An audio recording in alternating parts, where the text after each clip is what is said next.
ریاست کرناٹک میں ٹیپو سلطان کو لے کر پھر ایک بار سیاست شروع ہو چکی ہے۔ سابق ریاستی وزیر اور کانگریس رکن اسمبلی تنویر سیٹھ نے حال ہی میں میسورو کے سری رنگا پٹنم میں ٹیپو سلطان کا 100 فٹ طویل مجسمہ تعمیر کروانے کا اعلان کیا ہے۔ سابق وزیر اعلیٰ سدھارمیہ نے بھی تنویر سیٹھ کے بیان کی حمایت کی ہے، جبکہ بی جے پی کے بعض لیڈر اور دائیں بازو کی تنظیمیں ٹیپو سلطان کے مجسمے کی تعمیر کے اعلان کے بعد ناراضگی جتا رہی ہیں۔ اسی درمیان مرزا امیر بیگ نے سینئر کانگریس لیڈر تنویر سیٹھ کے بیان کا خیر مقدم کیا۔ انہوں نے کہا کہ ریاست میں مختلف طبقات اور مذاہب کی عظیم شخصیتوں کے مجسمے موجود ہیں، اور ایسے میں ملک کے پہلے مجاہد آزادی اور سیکولر حکمران ٹیپو سلطان کے مجسمے کی تعمیر پر سیاست کرنا مناسب نہیں ہے۔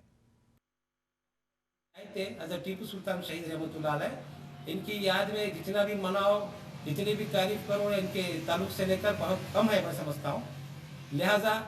تمام کو چاہیے کہ حضرت ٹیپو سلطان شہید رحمۃ اللہ علیہ کی جو اس طرح بنانے کی حکومت کی ہمارے وزیر جو سابقہ تنویر سیٹھ صاحب اور سدھارمیہ صاحب نے جو قدم اٹھایا ہے، اس کا سبھی ساتھ دینا چاہیے اور تمام کو اس کا استقبال کرنا چاہیے۔ تمام مل جل کر جو ہے نا اس کے فیصلے کو ہے نا قبولنا چاہیے اور ہے نا سراخوں سے قبولنا چاہیے۔ اور یہ ایک سیکولر کی علامت ہے، ایک سیکولر لیڈر جناب ہمارے سدھارمیہ صاحب اور تنویر سیٹھ صاحب اور دیگر تمام سیکولر